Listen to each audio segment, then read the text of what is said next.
How to fix Samsung Galaxy A36 randomly shut off.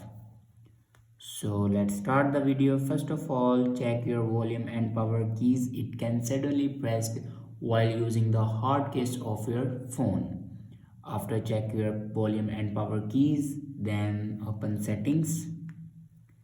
In settings, scroll down and click on device care, and then scroll down and here you can see the option auto optimization. Now click on it and then click on auto restart. Now here you can turn off your auto restart. After turn off your auto restart, then go back and click on general management and then scroll down and click on reset. Now here you can see the option reset network settings. Now click on it and then click on reset settings. After reset the network settings, your problem will be fixed. I hope this video is helpful for you. Thanks for watching.